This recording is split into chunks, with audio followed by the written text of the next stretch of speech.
You've seen the accounting tab of the material master that there's something called as valuation class. What is valuation class? And how does it affect the value of the material? And I said, for price control, select V. Typically for all materials that are procured, not manufactured. All materials that are procured have a price control of V. And what is V? V stands for moving average price, or MAP. You could call it weighted average, or it's all the same thing. It's averaged out every time we procure. We're going to talk about it. So why don't we do something? Let's create a material, set the moving average price to 0 by default, and then start issuing some POs and see the difference. Alright, so we're going to do MM01. Let's create a brand new material. Coffee beans, instead of 03, let's call it 06, so that we know that this is a different material and it's just starting off. Retail sector, and it's a raw material, right? So hit enter, and we are only interested in 3 views: basic data, purchasing data, accounting data. Hit OK. And for plant, as usual, we use the Chicago plant. And the coffee beans or bags, whatever, pound. Material group is food. Hit enter. And purchasing group is US1. Hit enter. And finally, the valuation class is 3000. And price control is V.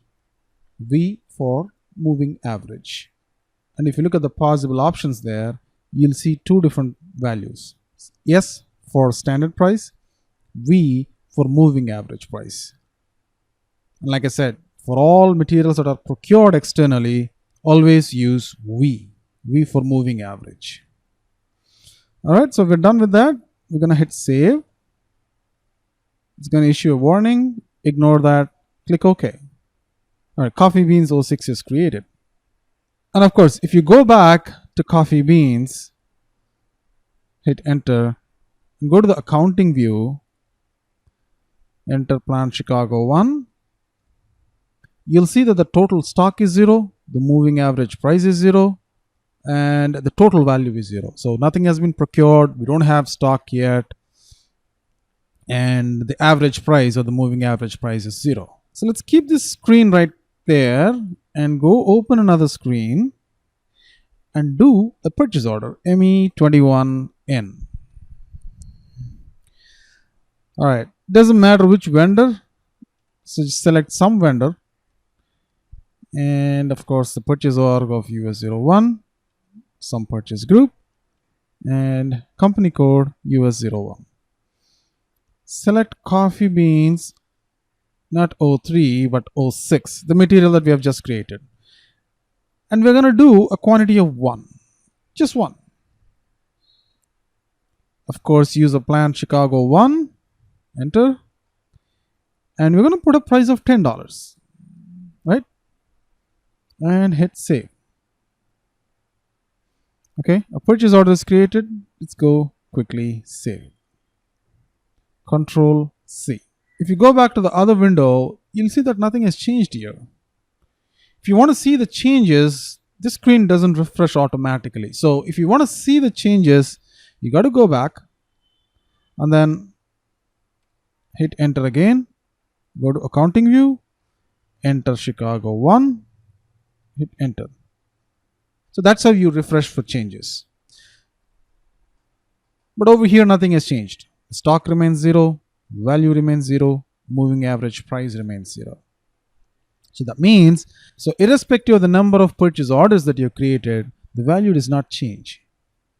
But when does the value change?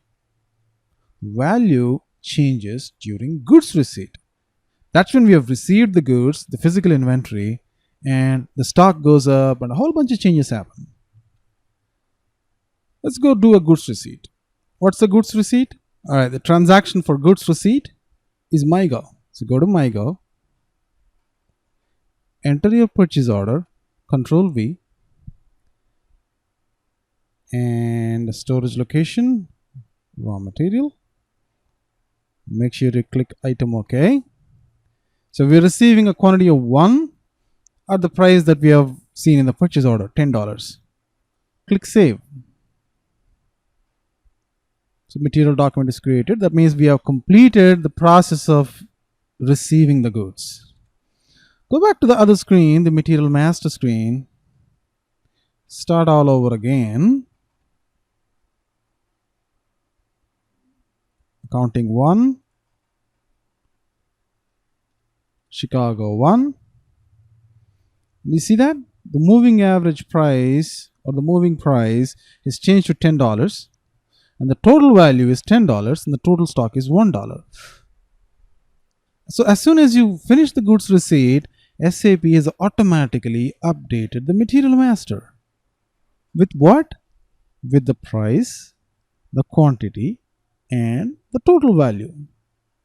The total value is really simple, right? Price multiplied by the total stock gives you the total value. So let's catch up with the slides. So what have we done here? We have created a material master for 06.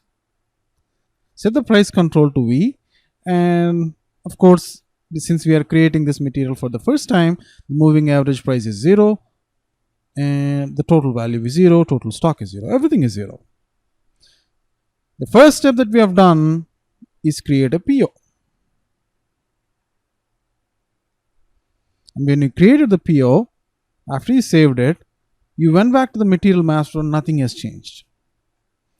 And after that, you have done the goods receipt. So when you have done the goods receipt, that's when the price has changed. The price changed, the stock changed, and the total value changed. The total value is basically a multiplication of this and this. So if you multiply both these fields, you get the total value, right? So if you do another purchase order at a price of $10 per kilo or pound, then effective average price is going to remain the same, right? So that scenario is simple. You can do it in your system and see the effect of it. The average price does not change, the quantity and value changes, obviously. But what if the price changes in the next purchase order?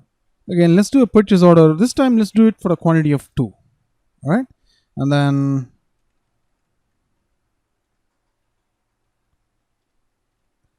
we're going to do it for Chicago.